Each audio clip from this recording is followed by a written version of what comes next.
Donc je vous ai préparé une petite présentation et vraiment merci beaucoup pour cette invitation, Lucie, Marion, Clara et Emmanuel et Ola Mexica et Oknam.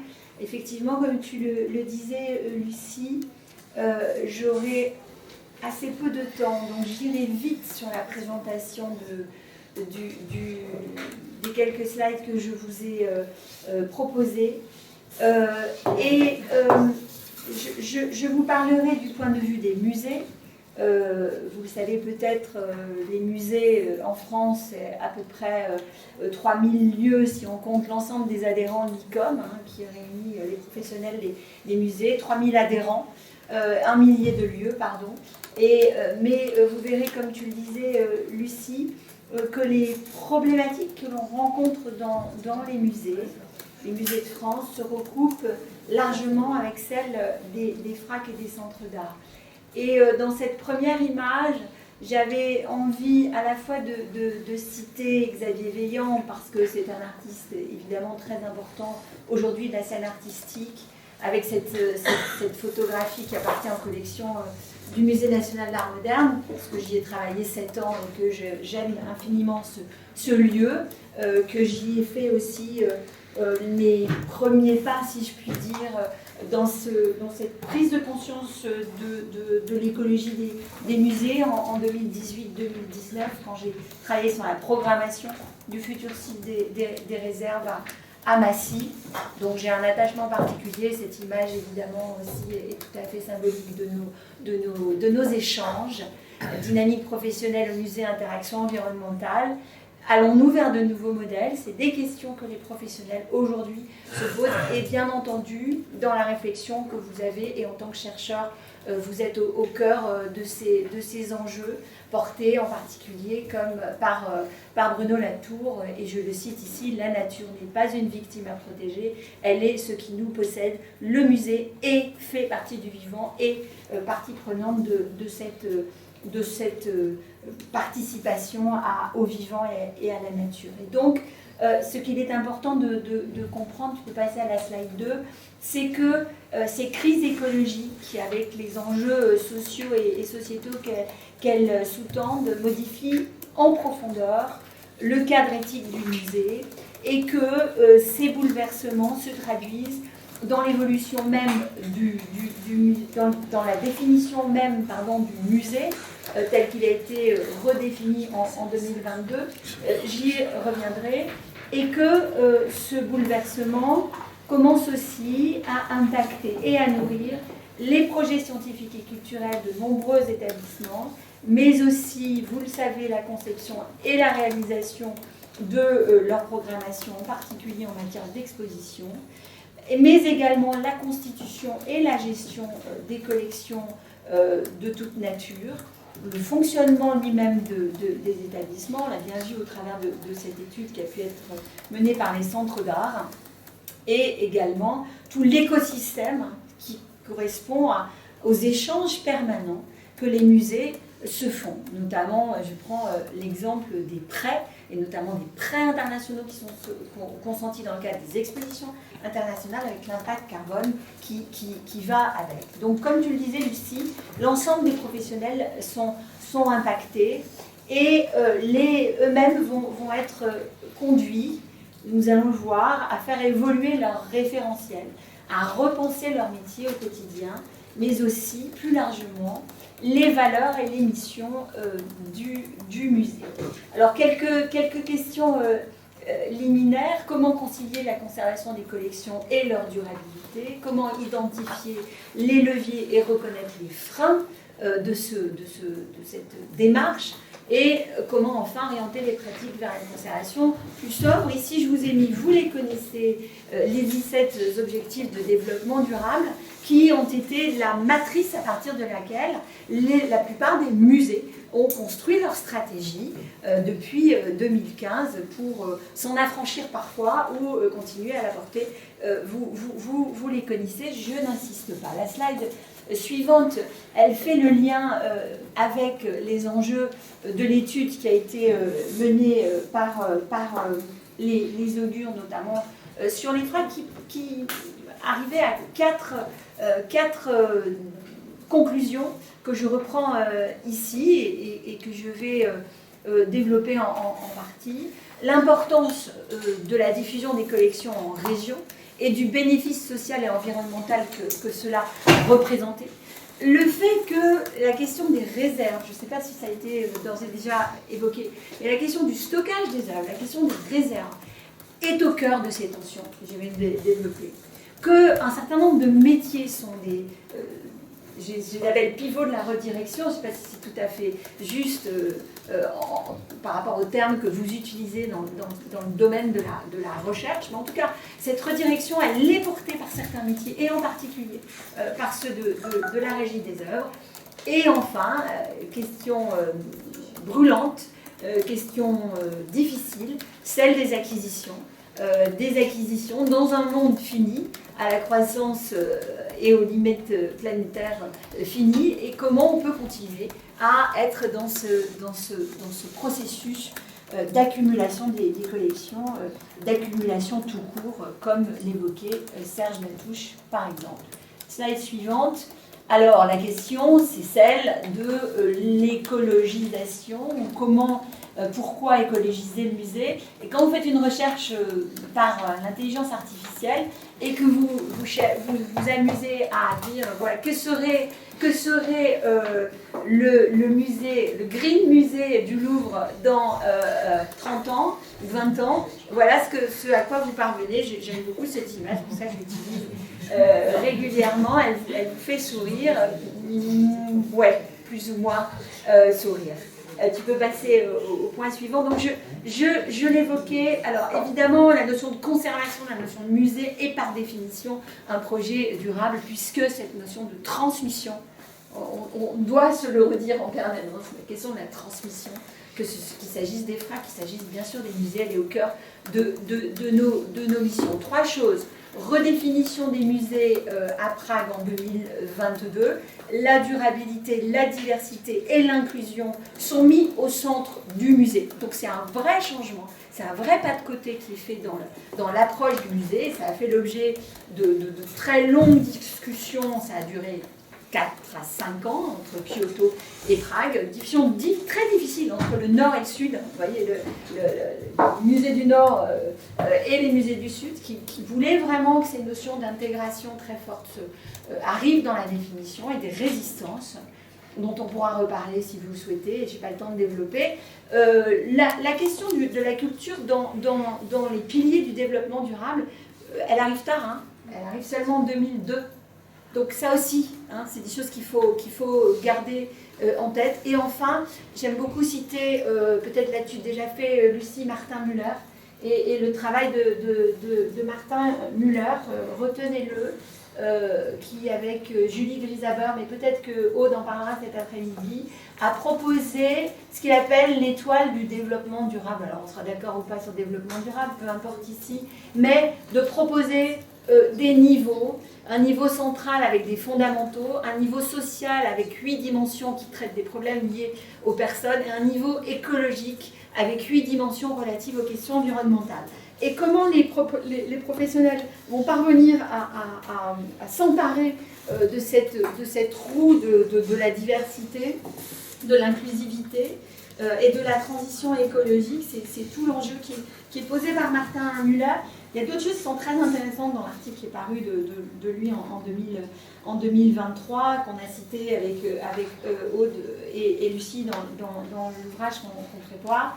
Il dit, en fait, cette prise de conscience écologique, elle est très récente dans le monde des musées, mais pas que, aussi dans le monde du secteur culturel, puisqu'il a analysé aussi des théâtres, des centres d'art et plusieurs types de lieux. Elle n'a que 5 ans.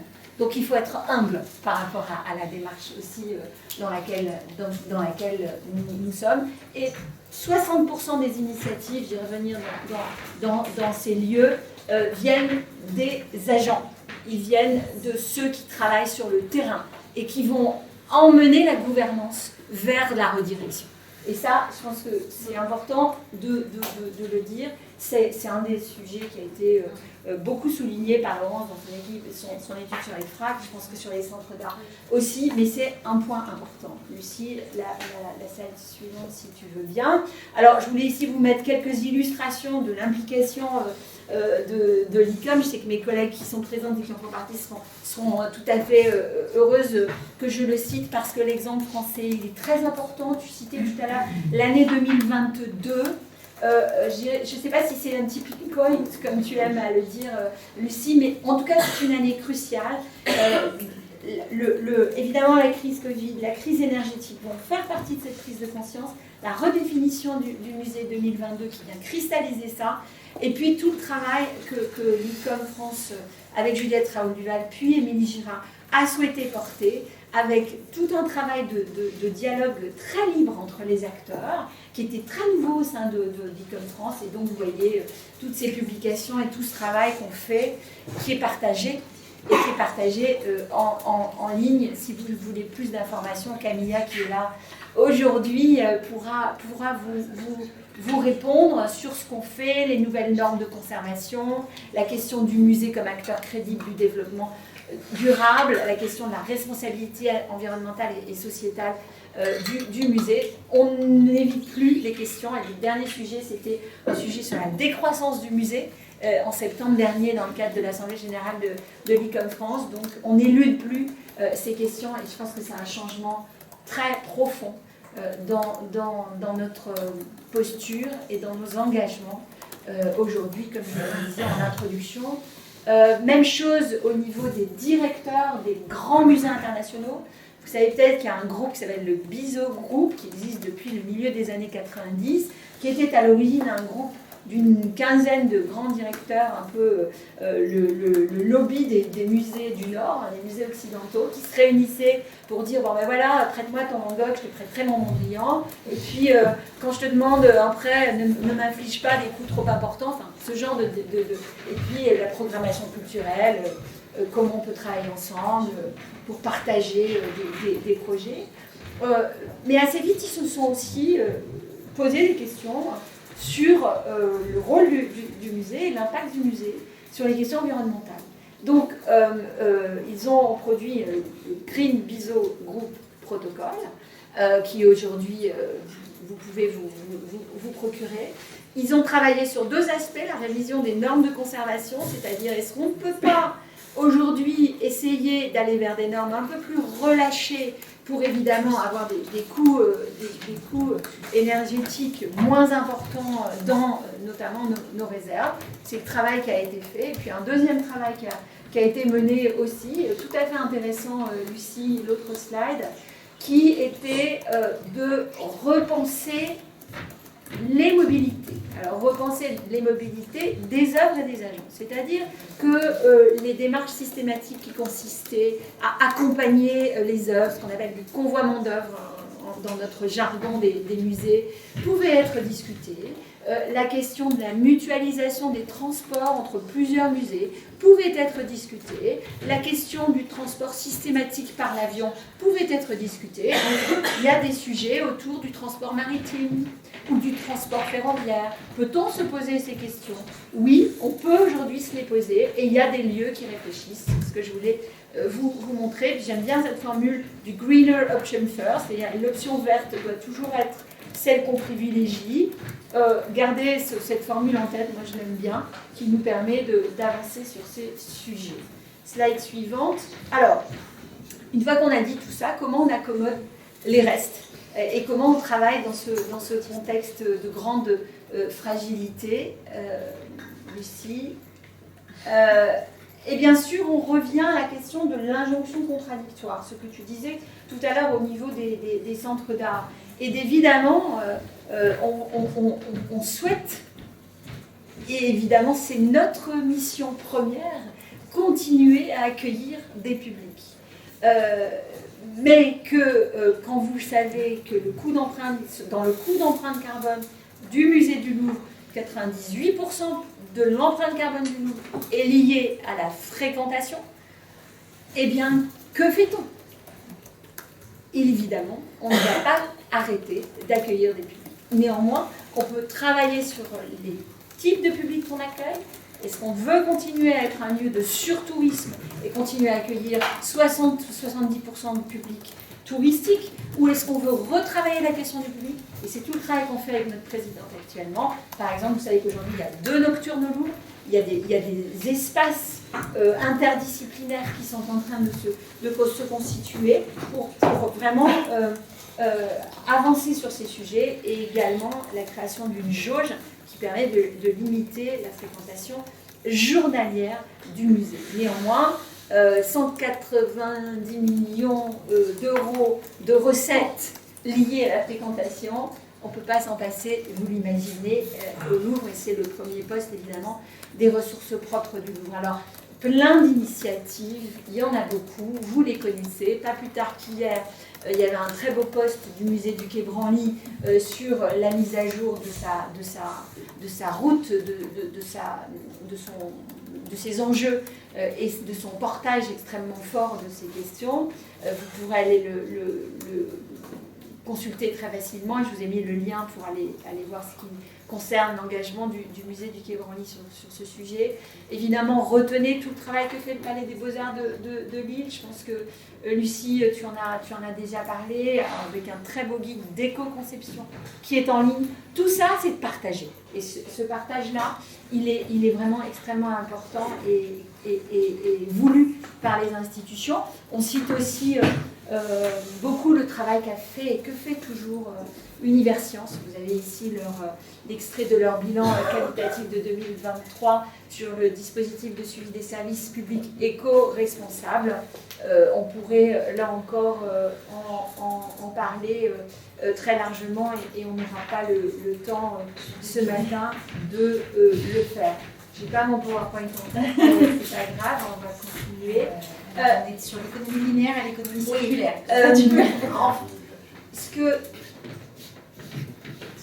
Ce que Laurence Perilla a développé avec les augures à partir des 8 R développés par Serge Latouche, réutiliser, réemployer, etc., c'est de nous faire réfléchir à comment on passe d'une économie linéaire du musée et de son fonctionnement à un cirque court d'utilisation qui va nous permettre de travailler autrement au musée.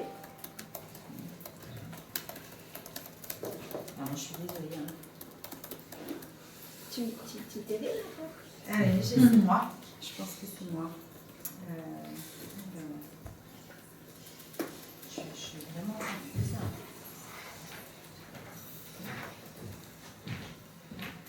Ouais, c'est mieux comment. Donc, d'utiliser les principes de l'économie circulaire pour faire sans, pour faire mieux et pour faire ensemble. On y reviendra. Je vais avancer parce qu'on a peu de temps. Je voulais un petit peu focuser sur la question de la réserve aujourd'hui, de ce centre névralgique qu'elle est pour le musée et de ses vulnérabilités. Tu peux avancer. Je cite ici le travail d'Estelle de Bruyne, qui est chercheuse auprès de l'IRPA, l'Institut Royal du Patrimoine belge, et qui, dans cet article qui s'appelle « La réserve durable, un modèle de réflexion pour la gestion des petites institutions culturelles », avait proposé un modèle pour penser la durabilité dans le musée. Et donc cette durabilité, elle se conjugue avec ce que l'on a appelé pendant longtemps, on continue à qualifier de conservation préventive. Elle vient percuter un certain nombre de principes pour à la fois garantir la pérennité des conditions de conservation des œuvres, mais également être en phase avec les principes qu'on vient d'énoncer préalablement. Bien sûr, dans ce contexte-là, on garde en tête, tu peux avancer le modèle, alors c'est un petit clin d'œil à Lucie, mais le modèle que de ce point de vue-là, les réserves du CNAM avaient été, pour chacun d'entre nous de principes de réserve externalisés dédiés avec des métiers spécifiques, avec une mutualisation des moyens avérés, mais d'autres exemples que l'on peut prendre ici mettent la réserve au cœur de l'enjeu et l'enjeu de la programmation. J'aime ici citer 3-4 exemples, celui du Schaulager, construit par Herzog et de Meuron, qui est une forme de musée-entrepôt qui recueille la collection Hoffmann. Le futur projet des réserves du DNA à Londres, conçu par Diller et Scofido, avec là, cette fois-ci, qui va encore plus loin, puisqu'il met le public au cœur de la réserve, avec une circulation, vous le voyez sur cette image de représentation de ce que cela sera, ouverture en mai 25, j'ai vraiment hâte. Et puis la fabrique de l'art à Massy, conçue par Philippe Chiambaretta, avec là encore des principes d'économie circulaire et de mutualisation. Et vous dire un mot quand même, c'est important de l'avoir en tête, je vous ai mis les réserves du musée historique Vuitton, l'importance aujourd'hui que le secteur privé accorde aussi à ces questions et peut nous aider aussi à réfléchir à ces sujets. Pour aller plus loin, et j'évoquais les métiers tout à l'heure, il faut penser à une politique de soins responsable des collections. Vous avez ici 3 agents du centre de conservation du Louvre à Liévin, slide suivante, où vraiment le lieu a été pensé comme à la fois un site de conservation, un lieu d'innovation, avec une vraie inscription dans le territoire. C'est-à-dire que la réserve, ça n'est pas une boîte noire qu'on met dans un paysage plutôt rural, loin de la ville, parce que le foncier ne coûte pas cher. C'est un vrai lieu dans lequel on travaille, mais dans un lieu qui essaime et qui peut rayonner. Et c'est le cas au CCL, avec un lien très fort, par exemple avec évidemment le Louvre-Lens, mais aussi avec l'Université d'Artois et ce que fait Serge Chaumier là-bas, évidemment avec Louvre-Lens-Vallée, tous ces acteurs du territoire. Et moi, je travaille évidemment directement avec ce lieu, et Marie-Lise Marguerite, qui en est sa directrice déléguée, c'est quelque chose auquel on tient beaucoup. C'est aussi un lieu d'innovation dans lequel on va pratiquer le réemploi avec les équipes. Slide suivante. Et parlons-en ici des équipes. C'est pas que je veuille me citer absolument, mais c'est parce qu'on a fait ce travail tout récemment avec Léonie Hainaut dans l'ouvrage qui vient de paraître sur les réserves des musées et écologie des collections aux presses du réel. Et on a mis en débat la question de l'organisation et des dynamiques professionnelles. Et en particulier, on a interrogé le métier des régisseurs. Et je vous mets infographie en slide qui correspond au travail qui a été mené par l'AFROA, l'association des régisseurs, la Prévue, l'association des préventeurs et la FFCR, l'association des restaurateurs, pour essayer de voir quelle était l'implication, il y a eu 193 réponses, quelle était l'implication de ces métiers dans ces questions. On le voit bien en matière de tri et recyclage, de transport et mobilité, de réemploi et de réutilisation, de politique d'établissement, de domaine des achats et d'économie d'énergie. L'implication était très forte sur un pôle très fort, mais parce que là on parlait des métiers auprès des collections, sur le réemploi et la réutilisation. On retrouve les mêmes conclusions dans l'étude sur les fracs, par exemple. J'avance très vite, pardon. On l'a un peu évoqué, tout ce travail-là, il est aussi porté par les réseaux associatifs, en particulier les Augures. Et ce très beau travail qu'on a mené en 22-23 sur les co-conditionnements des œuvres, allez vous y référer, vous avez le lien dans la slide.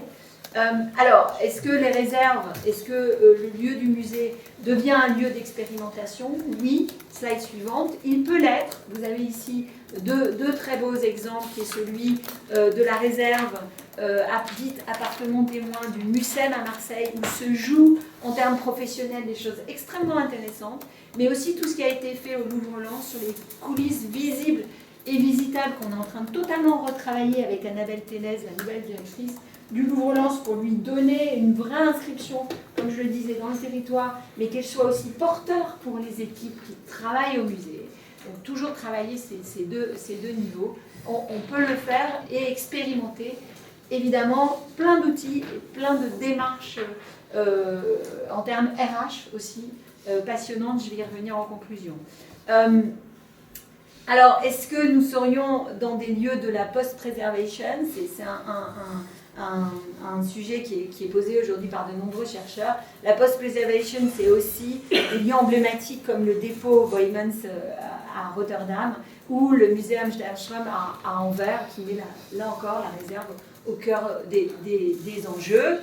Les démarches, si tu peux passer, bien sûr en conclusion, c'est comment on pense la conservation comme un espace de conciliation, voire de réconciliation, et aussi ces espaces de la conservation que l'on réfléchit en termes de compromis. Ça, c'est un mot que j'aime beaucoup, qui est beaucoup utilisé en architecture, et que Annette Viel, Aude Porceda et Serge Chaumier avaient beaucoup utilisé dans leur ouvrage en 2011. Et pour finir, vous dire que toutes les échelles, en fait, travaillent sur ces questions. Et sur la question de comment on déploie l'écologie patrimoniale, et au Louvre en particulier, même s'il y a des engagements très forts depuis 2010, on s'est lancé dans un plan d'écologie patrimoniale, c'est-à-dire concilier gouvernance et action forte au quotidien, pour déployer tout un programme à l'échelle du musée, qui, slide suivante, est extrêmement intéressant en termes des bénéfices. Parlons ici des bénéfices pour le musée, mais aussi pour les FRAC, aussi pour les centres d'art, avec ces échelles dont on a parlé. Pourquoi? Parce que ça développe une communauté d'acteurs engagés au sein de la communauté, vous l'avez compris. C'est aussi un formidable espace d'innovation dans les pratiques et métiers, on l'a vu. C'est un outil extrêmement intéressant en termes d'évaluation et de suivi de performance. Ça entretient une dynamique transversale interservice, c'est-à-dire que je ne peux pas travailler tout seul sur ces sujets. Je suis obligée de travailler à plusieurs avec des différents métiers. Mais ça donne aussi une visibilité, et ça les directeurs l'ont compris, c'est-à-dire que ne plus parler sur ces sujets, ne plus s'engager sur ces sujets, c'est ne pas donner de visibilité à son institution aujourd'hui. Donc c'est aussi devenu un enjeu communicationnel, je pense que c'est important de le dire. Et bien sûr, c'est un espace, on l'a vu notamment à l'ICOP, de partage et d'échange avec d'autres musées engagés. Alors, à la fin, je vous donne ici la politique, les principes directeurs de la politique de développement durable du musée McCord au Canada. Pourquoi j'ai envie de citer le Canada à la fin? Parce qu'il a été précurseur, ils ont été extrêmement importants dans cette prise de conscience collective. Et vous pouvez aller et consulter en ligne la politique de développement durable du musée McCord telle qu'elle se déroule, aussi bien sur des questions d'inclusivité, d'accessibilité, mais aussi de décolonisation du musée et de se poser des questions sur comment on peut sortir parfois en certains ensembles des collections et ceci dit, la nature des collections et le cadre réglementaire permet de le faire au Canada, mais pas en France aujourd'hui.